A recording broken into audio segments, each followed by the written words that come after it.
Only in America. Only in America can an illegal alien from Egypt get arrested in Boulder, Colorado for trying to burn Jewish people alive, and just hours later can another illegal alien get arrested just outside Boston, Massachusetts, and people are out in the streets begging for his release. Standing in solidarity, Milford High School students chant loudly on behalf of their beloved classmate Marcelo Gomez. He is not a criminal! On Monday, students staged a walkout during their free period on behalf of Marcelo, the 18-year-old junior who was detained by ICE agents over the weekend while on his way to volleyball practice.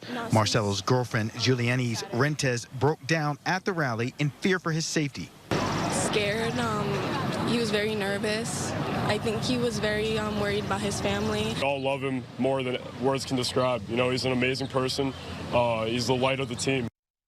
We're talking about 18-year-old Marcelo Gomez, a high school junior. And look, maybe he is a nice kid. We don't know. And frankly, we don't care. And it's not because we're bad people or mean people. It shouldn't matter. It doesn't matter. Marcelo Gomez was arrested by ICE because he was driving his father's car. When ICE agents pulled him over on Saturday, they thought it was his father driving. And he was arrested because they pulled him over and they realized that he was an illegal alien too. When we go out into the community and we find others who are unlawfully here, we are going to arrest them. We've been completely transparent with that. We're looking for his father. So obviously he isn't the father of the year because brought his son up here illegally as well. And yes, we had intelligence from a local law enforcement agency. We were looking for the father. But like any local law enforcement officer, if you encounter someone that has a warrant or, like I said, is here illegally, we will take action on that. We're doing the job that I should have been doing all along. I didn't say he was dangerous. I said he's in this country illegally, and we're not going to walk away from anybody. Every day, there are multiple 18-year-olds arrested, but yet we are focused on this one. And I will say, his dad hasn't turned himself in yet, and his dad knows he's the target of it. Well, doesn't that make a little bit more sense when you hear it like that, doesn't it? That was Todd Lyons, acting ICE director. And wouldn't you know it, this innocent, wonderful, precious 18-year-old's father is still a target of an ICE investigation, and ICE is still looking for him. And even though his son was just arrested, this father of the year still hasn't turned himself in. It's been 4 days in counting, and no one can find his father. Does that sound like the wonderful family the media are making this whole family out to be? Or does that sound like exactly what you expected? The media coverage has been almost laughable. The Boston Globe, he's just a kid. ICE detains a student on his way to volleyball practice. NBC, ICE arrests high school student and sends shockwaves through a Massachusetts town. ABC, protests erupt after Massachusetts high school student detained by ICE. The Worcester Telegram, which I don't think we've ever quoted on this show. Milford High athlete detained by ICE. Senator Ed Markey, Massachusetts, tweeting that arresting kids on their way to volleyball practice is a new low even for this administration. Ed, what the hell does volleyball have to do with any of this? If a murderer was on his way to church, would it be a new low too, Ed? He's not a kid either. He's 18 years old.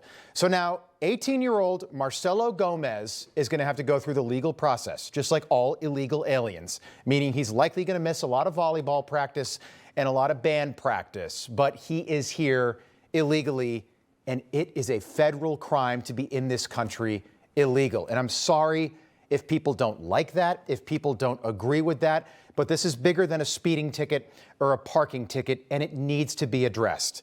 And Donald Trump is addressing it. It's not the job of U.S. taxpayers to pay for the public school education of illegal aliens like Mr. Gomez. And these ICE agents are being treated like absolute monsters to the point where they now have to put on masks before they make arrests so people won't take their photographs and then target their families. So I'm sorry if people are offended by them wearing masks, but I'm not going to let my officers and agents go out there and put their lives on the line and their family on the line because people don't like what immigration enforcement is. We arrested someone that was going online, taking their photos, posting their families, their kids' Instagram, their kids' Facebooks, and targeting them. So let me ask, is that the issue here, that we're just upset about the masks? Or is anyone upset with the fact that ICE officers' families were labeled terrorists? So that's where we are as a country today. Absolutely no regard for what these ICE agents are trying to do every day. Are they perfect? No. Have they been perfect? No, none of us are. But every single day they are out there trying to prevent what happened in Boulder, Colorado on Sunday. Every day they are trying to get the millions of Joe Biden illegals off the streets to make life safer for Americans. It is a federal crime to be in this country illegally. And Democrats used to get that. It's shocking to say that, but it's true. In fact, there was a time not so long ago when the most prominent Democrat in the country sounded a lot like Donald Trump sounds today. The Bush administration has done nothing to control the problem that we have. We've had 5 million undocumented workers come over the borders since George Bush took office. It has become an extraordinary problem, and the reason the American people are concerned is because they are seeing their own economic position slip away. So that was 2007, feels like forever ago, but that was the last time that Democrats had any common sense. Notice it was before Barack Obama got into office, but we've got proof of that. The front page of the New York Times this weekend, the 12-year slide to the right in nearly every corner of America. All told, 435 counties voted more Democratic in 2024 than they did in 2012. Sounds like a lot, but how about this?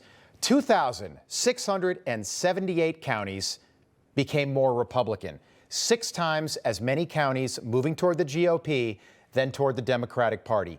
And this is happening because millions of Americans have had enough.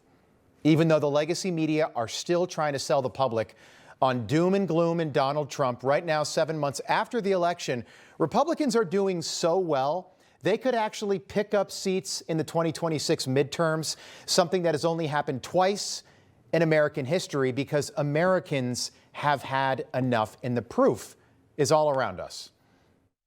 Just before Donald Trump was reelected president, Republicans had a 9-point advantage. Look at where we are now in May of 2025. The advantage actually went up by 3 points. Now Republicans have a 12-point advantage when it comes to the party with a better economic plan. And again, this is after months of supposed economic uncertainty in which the stock market's been going bonkers, in which the tariff wars that Americans are against have been going on. And yet, despite all of that, the Democrats are down by 12 points on the economy. This speaks to Democratic problems on the economy. I'm telling you, Republicans are going to have a really good midterm. Nobody's predicting that. We are. This headline in the Wall Street Journal a day ago, stocks post best month since November 2023, meaning markets just had their best month in 20 months last month. Inflation is now where it was in February 2021, meaning inflation is back to where it was 1 month after Donald Trump left office the first time.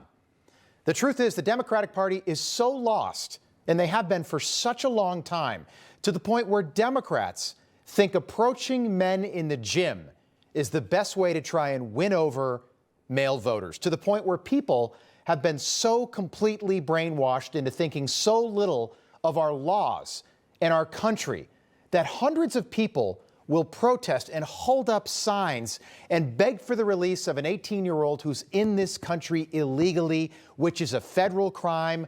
You should not care if he's a nice guy. I don't care that he has a girlfriend or that he was part of the band or that he played volleyball. We're sorry. But if this country is ever going to return to what it once was and what it could be, common sense cannot just exist on one side of the political aisle. It has to be everywhere. We wish 18-year-old Marcelo Gomez the very best, but we also wish he didn't break the law. Information.